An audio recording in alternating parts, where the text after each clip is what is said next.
Assalamualaikum warahmatullahi wabarakatuh.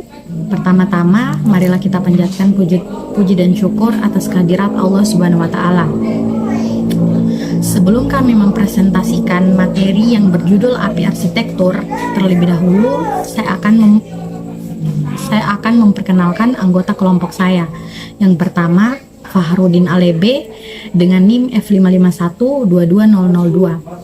Hairul dengan NIM F551-22008. Miftahul Zana dengan NIM F551-22009. Oliviana dengan NIM F551-22015. Dan saya sendiri, Nurul Aprilia dengan NIM F551-22010. Di sini saya akan menjelaskan materi SOAP. Apa itu SOAP? SOAP merupakan singkatan dari Simple Object Async Protocol. Adalah protokol yang digunakan untuk pertukaran pesan dalam lingkungan komputasi distribusi. SOAP digunakan untuk komunikasi antar aplikasi yang berjalan pada platform dan bahasa yang berbeda. Protokol ini berbasis XML dan mendefinisikan struktur pesan yang dapat digunakan untuk memanggil metode pada objek jarak jauh, mengirim dan menerima data, serta melakukan pemrosesan pada berbagai aplikasi web. SOAP terdiri dari 4 bagian utama: envelope, lapisan luar yang menentukan struktur pesan; header, opsional berisi informasi tambahan seperti keamanan atau transaksi; body berisi informasi sebenarnya yang akan dikirimkan; dan fault mengandung informasi tentang kesalahan yang terjadi saat memproses pesan. Adapun struktur SOAP, yang pertama, envelope. Envelope adalah elemen terluar dan wajib dalam setiap pesan SOAP. Envelope mendefinisikan awal dan akhir pesan dan juga menentukan namespace yang digunakan dalam pesan SOAP. Yang kedua ada header. Header, bagian ini opsional dan berisi informasi tambahan yang diperlukan untuk memproses pesan, seperti informasi keamanan, transaksi, atau pesan header khusus lainnya. Yang ketiga ada body. Body merupakan elemen wajib yang berisi payload atau data sebenarnya yang akan ditransfer dalam pesan SOAP. Data ini biasanya dalam format XML dan dapat berupa permintaan panggilan metode, respon, atau informasi lainnya tergantung pada keperluan aplikasi. Dan yang terakhir ada fault. Bagian ini opsional dan digunakan untuk menangani kesalahan yang terjadi selama pemrosesan pesan. Berhasil informasi tentang kesalahan yang terjadi, termasuk kode kesalahan dan pesan deskripsi kesalahan. Adapun kelemahan dan kelebihan SOAP. Kelebihan SOAP yang pertama, platform dan bahasa independen. SOAP memungkinkan komunikasi antar aplikasi yang berjalan pada platform dan bahasa yang berbeda karena berbasis XML. Yang kedua ada protokol standar. SOAP adalah standar industri yang telah ditetapkan oleh lembaga standar seperti W3C dan OASIS, sehingga menjamin interoperabilitas antara berbagai sistem. Yang ketiga ada keamanan. SOAP menyediakan dukungan untuk berbagai mekanisme keamanan, termasuk SSL atau TLS untuk enskripsi data dan WS Security untuk penanganan keamanan pesan. Yang keempat ada penggunaan melalui firewall. SOAP menggunakan protokol HTTP atau HTTPS yang memungkinkan komunikasi melalui firewall dan di atas protokol yang umumnya diizinkan. Dan yang terakhir ada dukungan untuk transaksi. SOAP memiliki dukungan bawaan untuk transaksi yang memungkinkan aplikasi untuk menjalankan beberapa operasi sebagai transaksi unggul. Kelemahan SOAP yang pertama, kompleksitas. SOAP seringkali dianggap memiliki overhead yang tinggi karena menggunakan XML untuk representasi pesan yang dapat mengakibatkan ukuran pesan yang besar dan pemrosesan yang lebih lambat. Yang kedua, ada kurang efisien untuk penggunaan sederhana. Untuk kasus penggunaan sederhana, SOAP mungkin terlalu berat karena memerlukan banyak langkah untuk menginisialisasi dan memproses permintaan. Yang ketiga ada keterbatasan dalam mendukung format non-XML. SOAP didesain dengan XML sebagai basisnya, sehingga tidak secara langsung mendukung format data non-XML seperti JSON. Yang keempat, ada keterbatasan dalam mendukung caching. SOAP memiliki beberapa kendala dalam mendukung caching karena seringkali pesan SOAP tidak dianggap dapat di-cache karena alaminya yang bersifat stateful. Dan yang terakhir, ada kurang cocok untuk perangkat terbatas karena kompleksitas dan overhead. SOAP mungkin tidak cocok untuk perangkat dengan sumber daya terbatas seperti perangkat mobile atau perangkat IoT. Baik, di sini saya akan melanjutkan ke materi selanjutnya, yaitu RESTful API. Nah, apa sih RESTful API itu? RESTful API ini adalah metode komunikasi antara sistem perangkat lunak yang berbasis pada Representational State Transfer atau REST. Nah, REST itu sendiri adalah gaya arsitektur perangkat lunak yang dirancang untuk memfasilitasi komunikasi yang sederhana, scalable, dan efisien antara sistem yang terdistribusi. Kemudian RESTful API ini menggunakan prinsip-prinsip REST untuk mendefinisikan antarmuka yang memungkinkan sistem untuk berinteraksi satu sama lain melalui protokol standar seperti HTTP. Nah, kemudian ada prinsip-prinsip REST, yaitu Representational State Transfer. Yang pertama ada sumber daya atau resource. Nah, sistem REST ini memperlakukan setiap komponen sebagai sumber daya yang dapat diakses melalui URI atau Uniform Resource Identifier. Contohnya, dalam sistem web, sumber daya dapat berupa entitas seperti pengguna, hosting blok, atau produk. Kemudian ada representasi sumber daya. Nah, data yang terkait dengan sumber daya direpresentasikan dalam format yang dipahami oleh klien, seperti JSON atau XML. Nah, klien kemudian dapat meminta atau mengirim data dalam format yang diinginkan sesuai kebutuhan aplikasi. Kemudian, ada operasi terdefinisi dengan metode HTTP. REST menggunakan metode HTTP seperti GET, POST, PUT, DELETE, dan lain-lain untuk berinteraksi dengan sumber daya. Misalnya, GET digunakan untuk mendapatkan data, POST untuk membuat data baru, PUT untuk memperbarui data yang ada, dan kemudian DELETE untuk menghapus data. Kemudian ada pemisahan antarmuka atau interface dan penyimpanan. Antarmuka atau interface pada server dan penyimpanan data sumber daya dipisahkan, yang artinya klien tidak perlu tahu di mana atau bagaimana data disimpan. Mereka hanya berinteraksi dengan antarmuka untuk mengakses atau memanipulasi sumber daya. Kemudian ada stateless atau tanpa status. Setiap permintaan dari klien ke server harus mencakup semua informasi yang diperlukan untuk memahami permintaan tersebut. Server tidak menyimpan status sesi klien antar permintaan, yang berarti setiap permintaan individu harus berisi semua informasi yang diperlukan. Kemudian dalam arsitektur REST API itu sendiri, metode HTTP yang paling umum digunakan adalah yang pertama adalah POST. Nah, POST ini digunakan untuk membuat sumber daya baru. Ketika klien ingin membuat entitas baru di server, seperti menambahkan postingan baru dalam aplikasi blog, ia mengirimkan permintaan POST bersama dengan data yang diperlukan. Yang kedua adalah PUT, digunakan untuk memperbarui sumber daya yang ada atau membuat sumber daya yang baru. Nah, klien mengirimkan permintaan PUT bersama dengan data yang diperoleh ke URI yang sesuai. Yang ketiga adalah GET. Nah, GET ini digunakan untuk mengambil representasi dari sumber daya tertentu. Misalnya, saat klien ingin mendapatkan data tertentu dari server, ia mengirimkan permintaan GET ke URI yang sesuai. Dan terakhir adalah DELETE. Nah, DELETE itu sendiri digunakan untuk menghapus sumber daya tertentu.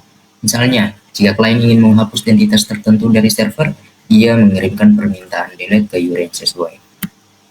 Nah, seperti pada arsitektur API yang lain, RESTful API itu sendiri mempunyai kelebihan dan kelemahan juga. Nah, kelebihan dari RESTful API itu sendiri yang pertama adalah sederhana dan mudah dimengerti.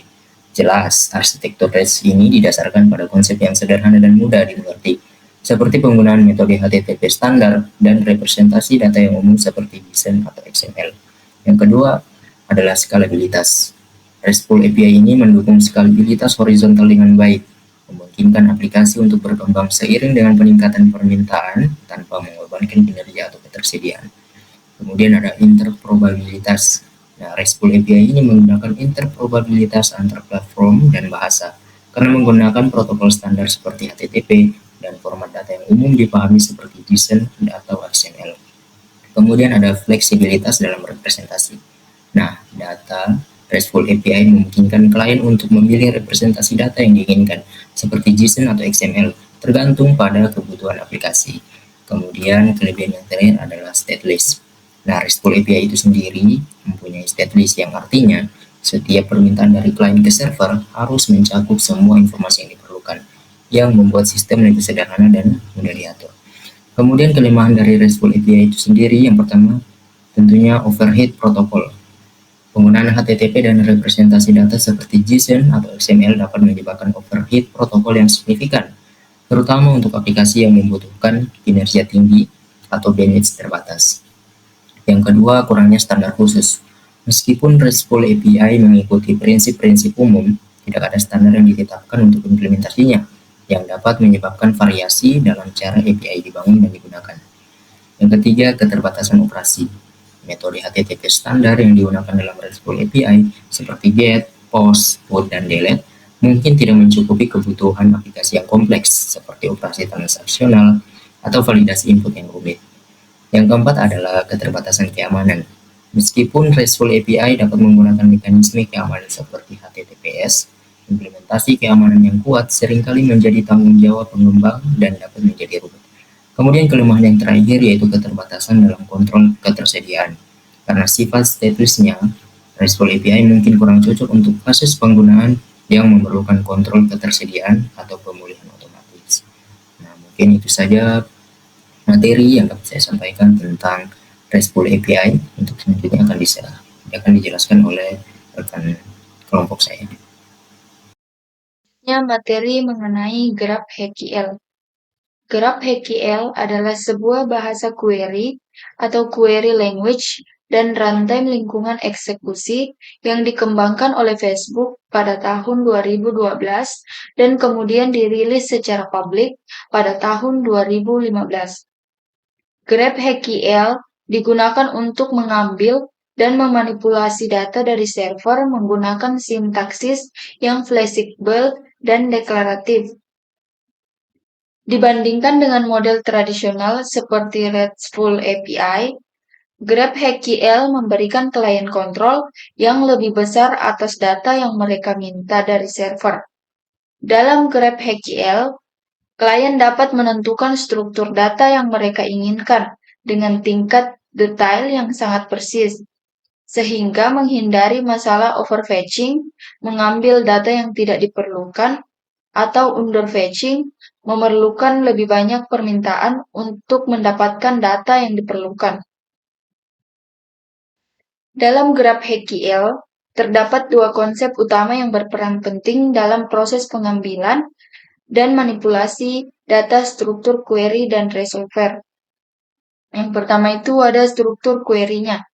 Struktur query dalam GraphQL mengacu pada cara klien menggambarkan data yang mereka inginkan dari server. Query dalam GraphQL mirip dengan permintaan GET dalam RESTful API, tetapi dengan sintaks yang lebih fleksibel dan deklaratif. Struktur query terdiri dari kumpulan bidang filets yang didefinisikan oleh klien. Kemudian resolver adalah fungsi atau metode yang bertanggung jawab untuk menentukan cara mendapatkan data yang diminta dalam struktur query GraphQL setiap bidang file. Dalam struktur query, biasanya memiliki resolver yang sesuai yang mengambil dan mengembalikan data yang diperlukan. Resolver memetakan bidang pada tipe objek GraphQL ke kode yang sebenarnya untuk mengambil data dari sumber eksternal seperti database, API, atau penyimpanan lokal. Contoh resolver dalam konteks query di atas dapat berupa fungsi yang mengambil data pengguna berdasarkan ID, mengambil postingan yang memiliki pengguna, dan sebagainya. Pun kelebihan dan kekurangan dari GraphQL, yaitu kelebihannya mengambil data yang presisi, klien memiliki kontrol penuh atas data yang mereka minta dari server, sehingga menghindari masalah overfetching atau underfetching yang umum terjadi dalam RESTful API. Yang kedua ada batching permintaan. GraphQL memungkinkan untuk melakukan banyak operasi dalam satu permintaan, mengurangi overhead jaringan, dan meningkatkan kinerja aplikasi.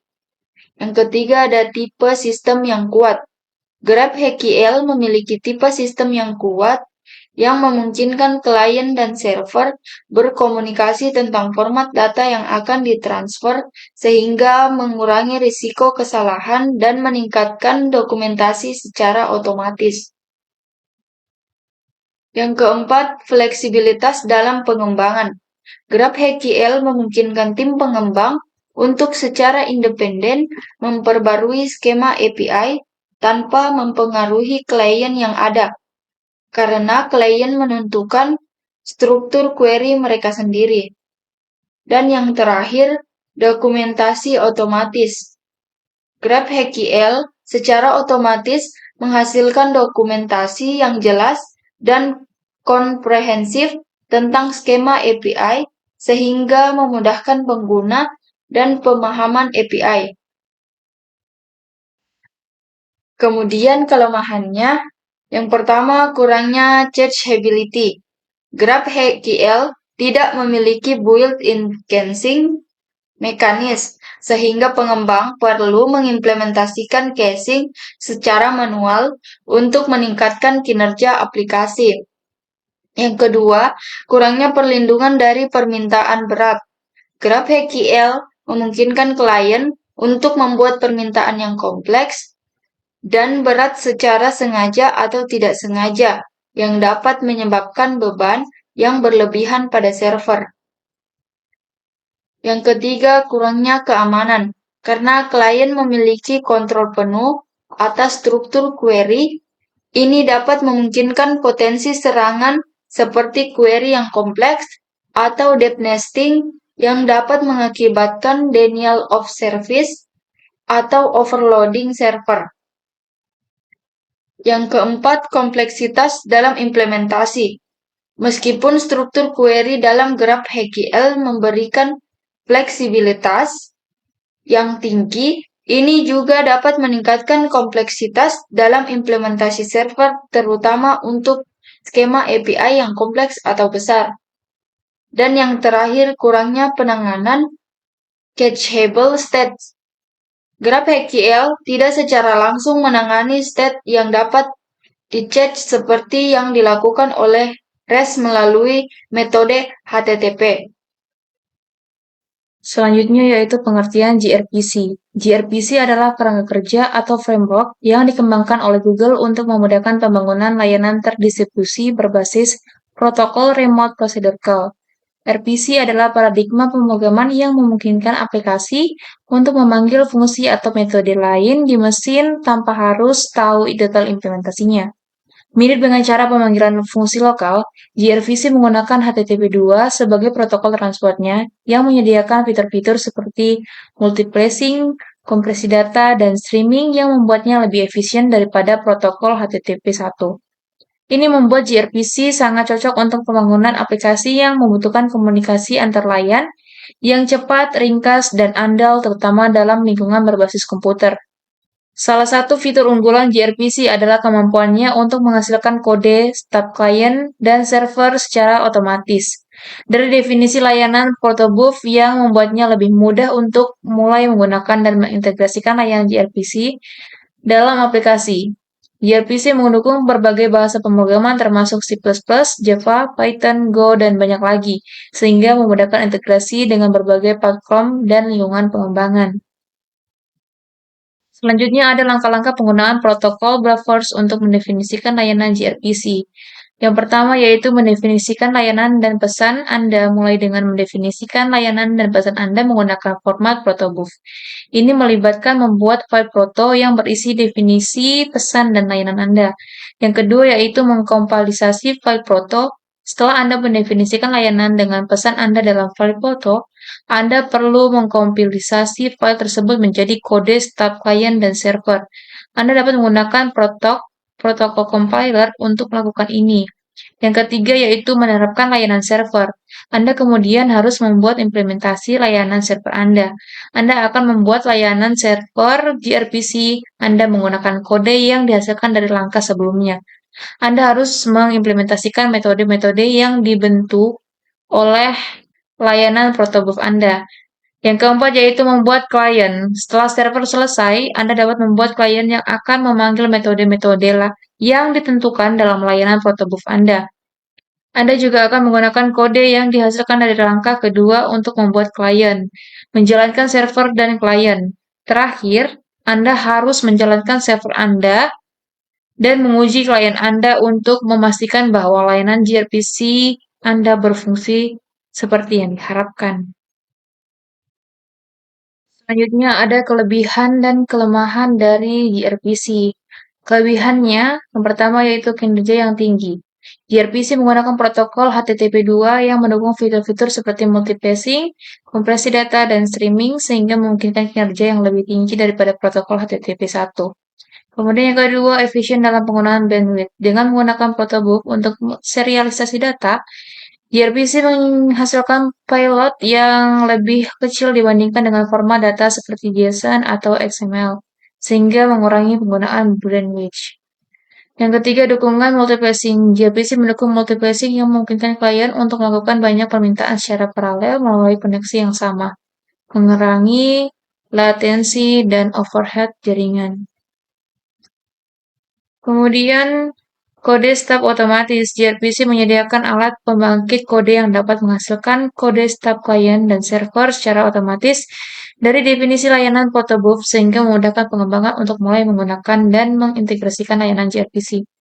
Yang terakhir yaitu cross-platform.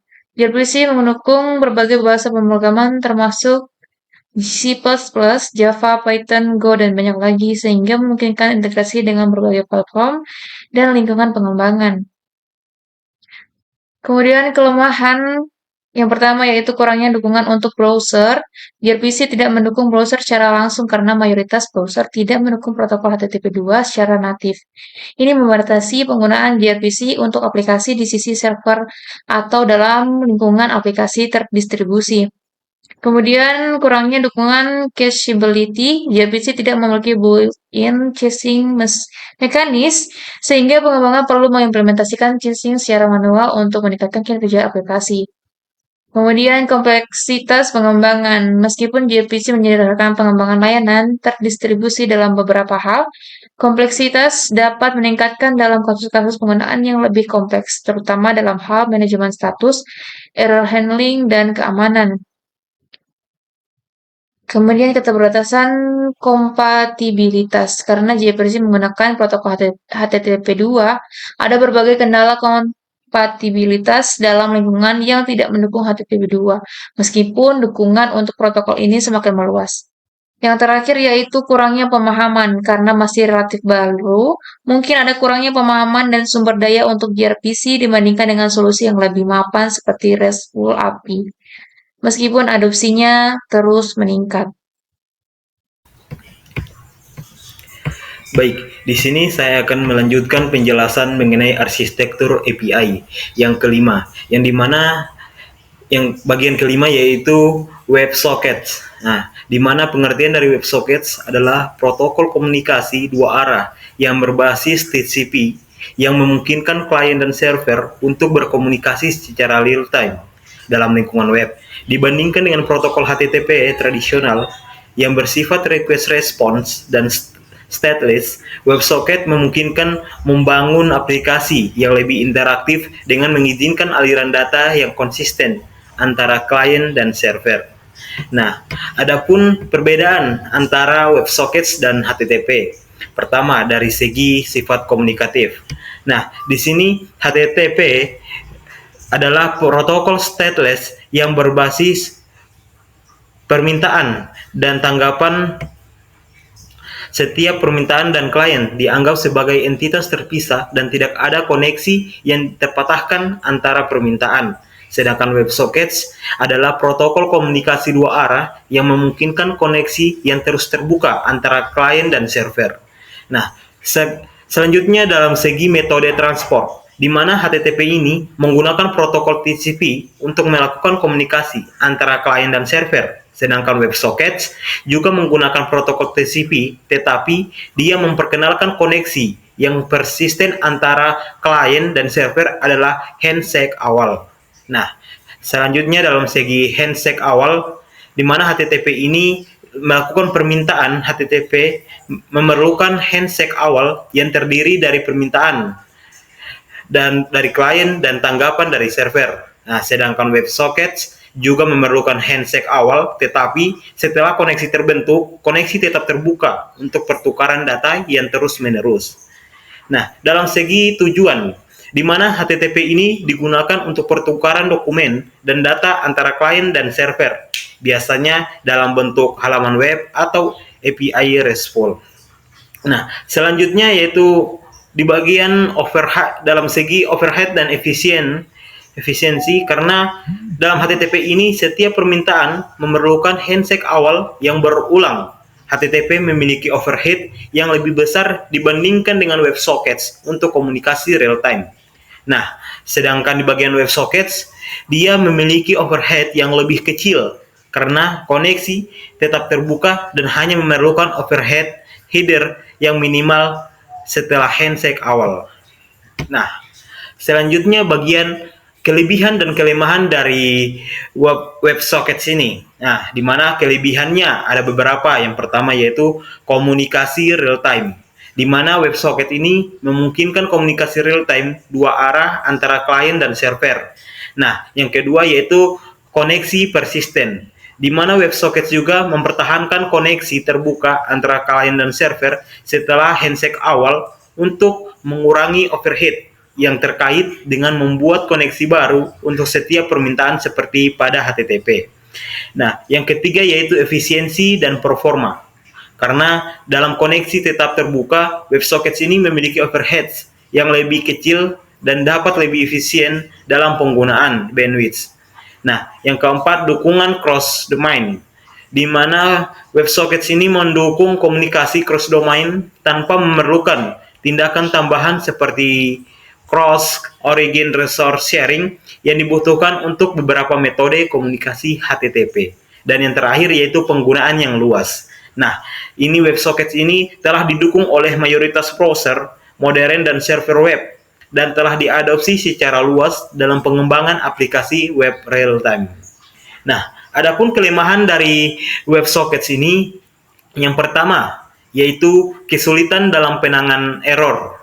Kedua, keterbatasan di balik proxy dan firewall. Ketiga, peningkatan beban server. Keempat, keterbatasan di lingkungan terbatas.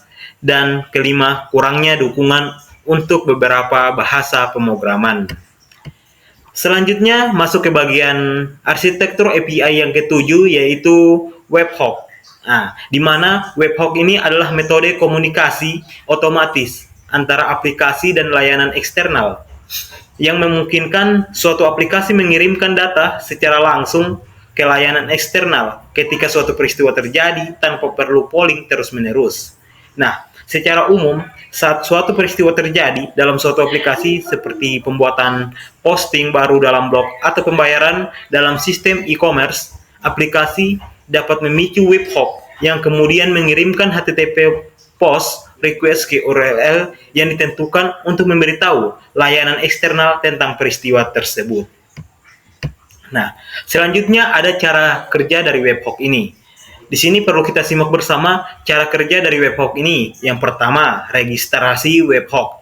Pertama-tama, kita sebagai pengguna atau pengembang perlu mendaftarkan atau mengonfigurasi webhook dalam aplikasi atau layanan yang akan mengirimkan notifikasi. Nah, yang kedua yaitu pemicuan peristiwa. Ketika peristiwa yang telah ditentukan terjadi dalam aplikasi atau layanan seperti pembuatan posting baru, aplikasi tersebut akan memicu atau memanggil webhook yang sesuai. Yang ketiga yaitu pengiriman HTTP request. Nah, setelah webhook dipicu tadi, aplikasi akan membuat HTTP post request ke URL tujuan yang telah ditentukan.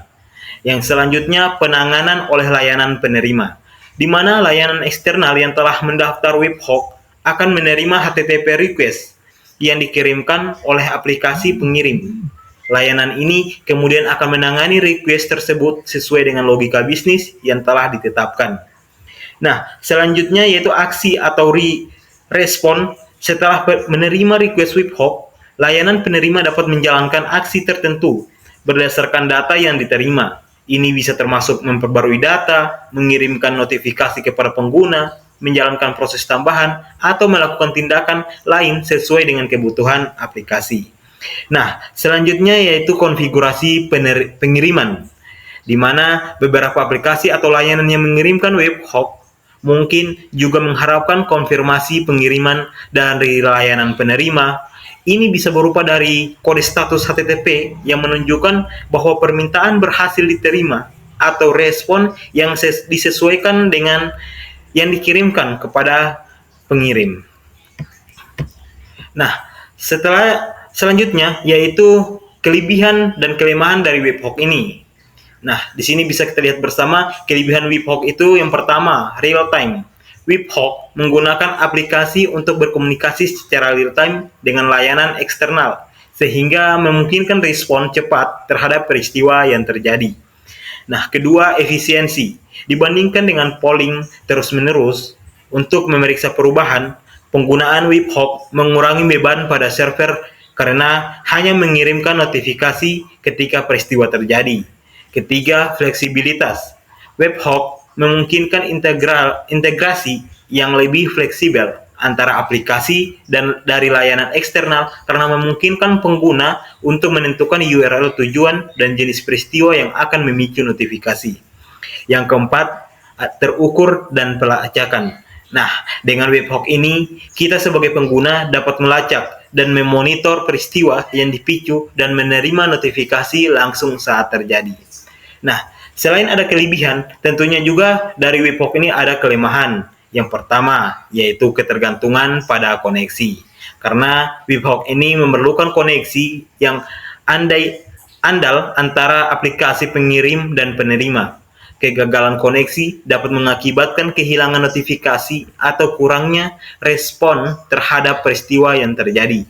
Kedua, kurangnya dukungan untuk metode retry. Nah, beberapa sistem webhook tidak menyertakan dukungan bawaan untuk mekanisme retry.